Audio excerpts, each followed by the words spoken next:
Di balik gemerlap kota Hong Kong yang tak pernah tidur, tahun 1999 menjadi saksi sebuah tragedi paling mengerikan dalam sejarah kriminal Asia.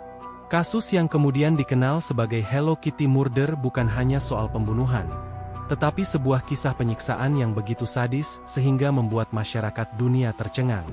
Korbannya adalah seorang wanita muda bernama Fan Meni, berusia 23 tahun. Seorang pekerja hiburan malam yang terjebak dalam lingkaran kemiskinan dan ketergantungan narkoba. Malam itu, kehidupannya berubah menjadi neraka tanpa jalan keluar. Fan bertemu dengan sekelompok pria yang kelak menjadi pelaku utama kasus keji ini. Mereka menuduh Fan mencuri uang dari salah satu geng yang dikenal kejam. Tuduhan itu dijadikan alasan untuk menculik dan menyiksa Fan dengan cara yang tidak pernah terbayangkan sebelumnya.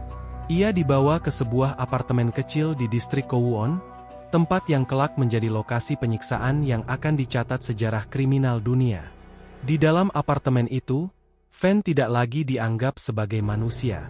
Selama lebih dari sebulan, ia dipaksa menahan derita yang sulit digambarkan. Tubuhnya dipukul dengan benda keras, kulitnya dibakar, dan ia dipaksa menelan sup berisi kotoran. Para pelaku bahkan memperlakukan penderitaannya sebagai sebuah hiburan sadis, seolah-olah rasa sakitnya adalah tontonan yang menyenangkan. Setiap hari yang dilalui Fan adalah penyiksaan tiada henti. Para pelaku tidak hanya mengurungnya, tetapi juga memotong sumber kehidupannya secara perlahan. Mereka tidak memberinya makanan yang layak, bahkan menertawakan setiap kali ia menangis meminta tolong. Dunia Fan menyempit hanya pada rasa sakit dan ketidakberdayaan, hingga akhirnya tubuhnya menyerah pada penderitaan panjang itu. Ketika Fan meninggal, bukannya mengakhiri kebiadaban, para pelaku justru melanjutkan kengerian mereka. Mayat Fan dimutilasi dengan kejam, bagian-bagian tubuhnya dipisahkan dan dibuang dengan dingin. Namun yang paling mengejutkan adalah ketika salah satu pelaku memutuskan untuk memasukkan tengkorak Fan ke dalam sebuah boneka Hello Kitty berukuran besar. Sebuah simbol polos yang tiba-tiba berubah menjadi lambang kengerian. Penemuan boneka Hello Kitty itu membuat kasus ini mendapatkan sorotan besar dari media internasional. Boneka yang biasanya identik dengan kepolosan anak-anak mendadak menjadi saksi bisu atas pembunuhan sadis yang tidak bisa dilupakan.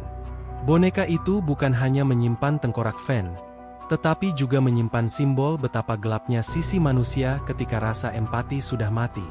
Polisi Hong Kong pun bergerak setelah menerima laporan dari seorang gadis remaja berusia 14 tahun, yang ternyata ikut terlibat dan menjadi saksi dalam penyiksaan tersebut. Dari kesaksian inilah terungkap bahwa tragedi yang dialami Fan bukan sekadar pembunuhan, melainkan perjalanan panjang penderitaan yang direncanakan dengan kejam. Fakta demi fakta yang muncul di persidangan membuat publik terkejut dan ngeri. Sidang pengadilan terhadap para pelaku menjadi tontonan publik, di mana detail sadis penyiksaan Fan dibeberkan secara gamblang. Hakim menyebut kasus ini sebagai salah satu kejahatan paling brutal yang pernah terjadi di Hong Kong. Namun karena keterbatasan bukti mengenai niat awal untuk membunuh, para pelaku hanya dijatuhi hukuman seumur hidup atas tuduhan pembunuhan tanpa niat. Keputusan ini menimbulkan perdebatan panjang di masyarakat. Kasus Hello Kitty Murder tidak hanya meninggalkan trauma mendalam bagi keluarga Fan, tetapi juga bagi masyarakat luas. Ia menjadi simbol betapa manusia bisa kehilangan sisi kemanusiaannya, hingga sanggup melakukan tindakan yang melampaui batas imajinasi. Boneka Hello Kitty yang tadinya melambangkan kegembiraan, kini selalu dikaitkan dengan tragedi paling menyeramkan di Hong Kong.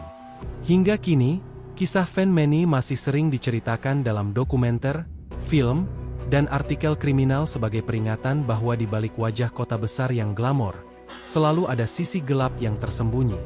Hello Kitty Murder bukan sekadar kisah pembunuhan, tetapi sebuah pengingat bahwa kebiadaban manusia bisa terjadi kapan saja, di mana saja, dan kadang tanpa alasan yang masuk akal. Kisah ini membuat siapapun yang mendengarnya merinding, karena menyadari bahwa monster sejati bisa hidup di tengah-tengah kita, dengan wajah manusia biasa.